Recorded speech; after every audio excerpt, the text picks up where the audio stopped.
Friends, आपका स्वागत है हमारे YouTube चैनल ज्ञान प्रतिभा में।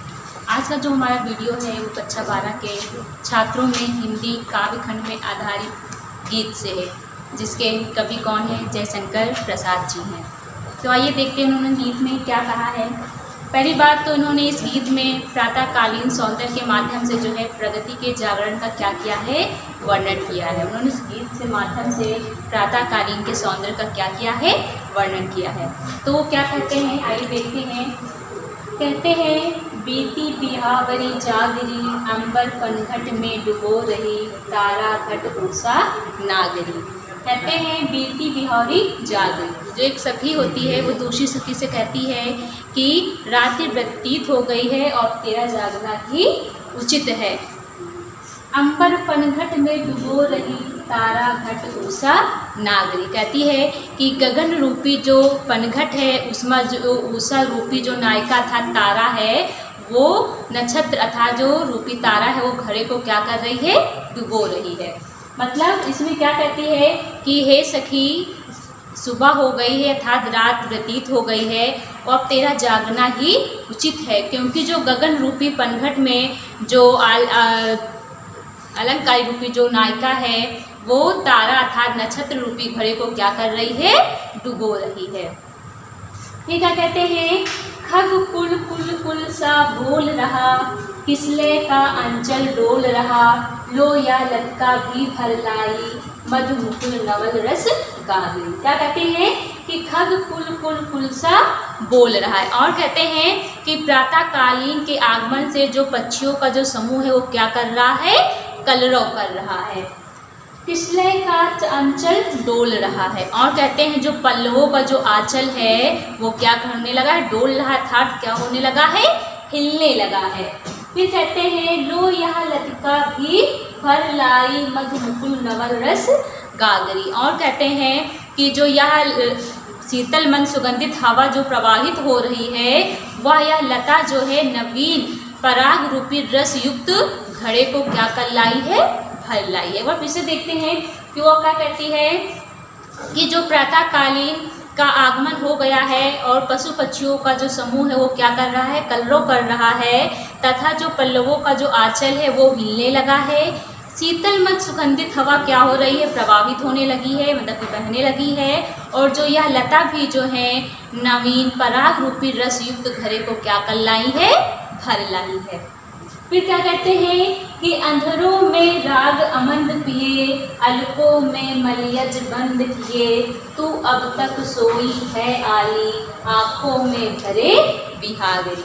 फिर क्या कहते हैं कि हे सखी, तुम अपने अधरों में प्रेम की मदिरा पिए हुए। क्या कहते हैं, अधरों में राग अमंद पिए। कहते हैं तुम अपने अधरों में प्रेम की मदिरा पिए हुए, अलकों में मलियज बंद किए और अपने बालों में सुगंध को समाये हुए, तू अब तक सोई है आली, आँखों में भरे बिहागरी। तो कहते हैं कि समाये हुए अपने आँखों में आलस भरे हुए तू अब तक सो रही है। क्या कहती है कि अधरों में अर्थात हे सखी, तू अपने अधरों में प्रेम की मदिरा पिए हुए और अपने बालों में सुगंध को समाये हुए और आँखों में आलस को भरे हुए अब तक सो रही। उनका कहने का तात्पर्य है कि प्रातःकालीन होने पर भी सर्वत्र क्या हो गया है, सब लोग जाग गए हैं, पक्षी कलरव करने लगे हैं, परंतु हे सखी तू अब तक सो रही है, जबकि यह सोने का समय नहीं है। एक बार फिर से देख लेते हैं कि पूरा इसमें जयशंकर प्रसाद जी गीत के माध्यम से क्या कहते हैं। कहते हैं, हे सखी, एक सखी दूसरी सखी से कहती कि हे सखी, रात व्यतीत हो गई है, अब तेरा जागना उचित है, क्योंकि जो गगन रूपी पनघट में जो आकाश रूपी नायिका था तारा है वो क्या है, घड़े को क्या कर रही है, डुबो रही है। प्रातःकालीन आगमन से जो पक्षियों का समूह है वो कलरव कर रहा, चहचहा रहा है, तथा जो पल्लवों का आंचल है वो हिलने लगा है। शीतल मन सुगंधित हवा जो है वो चलने लगी है और जो यह लता है वो भी नवान पराग रूपी रस युक्त घड़े को क्या कर रही है, भर लाई है। फिर वो कहती कि हे सखी, तू अपने अधरों में प्रेम की मदिरा को पिए हुए, अपने बालों में सुगंध को समाये हुए तथा आँखों में आलस को भरे हुए तू अब तक सो रही है, बल्कि यह सोने का समय नहीं है, क्योंकि चारों ओर प्रातःकाल होने पर जो सर्वत्र जागरण है वो क्या हो गया है, उठ गया है, परंतु हे सखी तू अब तक सो रही है, यह सोने का समय नहीं है। उसी में जयशंकर प्रसाद द्वारा श्रद्धा मनु वाक्यांश में उन्होंने क्या कहा है, इसमें इन्होंने क्या कहा है कि इसमें जो श्रद्धा होती है वो मनु को एक निर्जन स्थान पर बैठे देखकर पूछती हैं कि आप कौन हैं और इस स्थान पर क्यों बैठे हैं। क्योंकि जयशंकर प्रसाद ने इसमें क्या कहा है कि कौन तुम संस्कृति जल निधि तीर तरंगों से फेंकी मड़िए कर रहे निर्जन का चुपचाप प्रभा की धारा से अब से। क्या कहते हैं, कौन तुम संस्कृति जल निधि तीर, कहते हैं श्रद्धा मनु से पूछती हैं कि तुम कौन हो जिस प्रकार सागर की लहरें, कहती है कि संस्कृति जल निधि तीर तरंगों से फेंकी बड़ी कर रहे निर्जन का चुपचाप प्रभा की धारा से अब से। कहती हैं कि तुम कौन हो जिस प्रकार सागर की लहरें अपनी तरंगों से मड़ियों को अपने किनारे पर फेंक देती हैं, उसी प्रकार तुम संसार रूपी सागर की लहरों के द्वारा इस निर्जन स्थान पर फेंके हुए तुम कौन हो। तो देख लीजिए, कहती श्रद्धा मनु से कहती हैं कि तुम कौन हो जिस प्रकार जो जल की लहरें जो तरंगे होती हैं वो मड़ियों को अपने किनारों पर फेंक देती हैं, किनारों पर फेंक देती हैं, उसी प्रकार तुम इस संसार रूपी सागर की लहरों के द्वारा इस निर्जन स्थान पर फेंके हुए चुपचाप तुम कौन हो। फिर क्या कहते हैं कि मधुर विश्रांत और एकांत जगत का सुलझा हुआ रहस्य, एक करुणामय सुंदर मौन और चंचल मन का आलस। और क्या कहती है, इसमें कहती है कि फेंके हुए तुम कौन हो, तुम चुपचाप बैठकर इस निर्जन स्थान को अपनी आभा से उसी प्रकार सुशोभित कर रहे हो जैसे सागर तट पर एक मणि उसके निर्जन तट को सुशोभित करती है। फिर श्रद्धा क्या कहती है कि मधुर विश्रांत और एकांत जगत का सुलझा हुआ रहस्य। फिर वो कहती है कि हे अपरिचित, तुम अपने मधुरता, थकावट और निर्वरता से परिपूर्ण इस संसार में सुलझे हुए रहस्य की भांति प्रतीत हो रहे हो। क्या कहते हैं, जगत का सुलझा हुआ रहस्य। कहते हैं इस जगत मतलब संसार में एक सुलझे हुए रहस्य की भांति क्या हो रहे हो, प्रतीत हो रहे हो।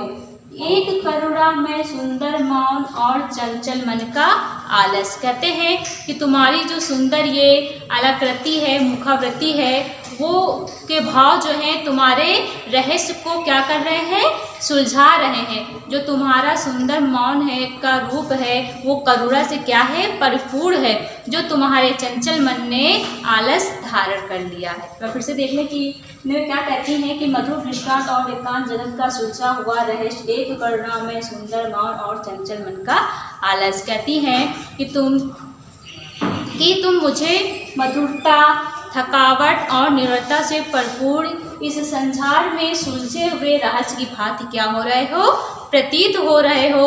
और जो तुम्हारी सुंदर मूर्ति के जो भाव हैं वे तुम्हारे रहस्य को क्या कर रहे हैं, प्रकट सुलझा रहे था, प्रकट कर रहे हैं। और जो तुम्हारा सुंदर और मौन रूप जो है, जो करुणा से भरपूर है, वो तुम्हारे तुम्हारे जो चंचल मन है उसने क्या कर लिया है, आलस को क्या कर लिया है, धारण कर लिया। एक बार फिर से देख लें कि इस पद्यांश में गीत के बाद श्रद्धा मनु जो होती है, जो श्रद्धा होती है वो मनु से क्या कहती हैं कि श्रद्धा जो होती है वो मनु से पूछती हैं कि तुम कौन हो, क्योंकि एक निर्जन स्थान पर बैठे हुए हैं तो उनको देखती हैं और उनसे पूछती हैं कि तुम कौन हो जो इस निर्जन स्थान पर बैठे हुए हो। जिस प्रकार जो सागर की लहरें होती हैं अपनी तरंगों से मड़ियों को अपने किनारे पर फेंक देती हैं, उसी प्रकार जो संसार रूपी सागर की लहरों के द्वारा इस निर्जन स्थान पर फेंके हुए से तुम कौन हो।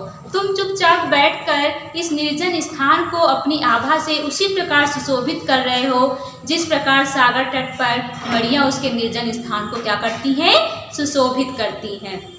फिर उस श्रद्धा उनसे कहती हैं कि हे परिचित, तुम अपने मधुरता, थकावट और निर्वरता से परिपूर्ण इस संसार में सुलझे हुए रहस्य की भांति क्या हो रहे हो, प्रतीत हो रहे हो। जो तुम्हारी ये सुंदर मुख आवृत्ति है उसके भाव जो हैं तुम्हारे रहस्य को क्या कर रहे हैं, सुलझा रहे हैं, अर्थात रहस्य को क्या कर रहे हैं, प्रकट कर रहे हैं। तुम्हारा जो ये सुंदर और मौन रूप जो है करुणा से भरपूर है, और तुम्हारा जो चंचल मन है उसने क्या कर लिया है, आलस्य को धारण कर लिया है।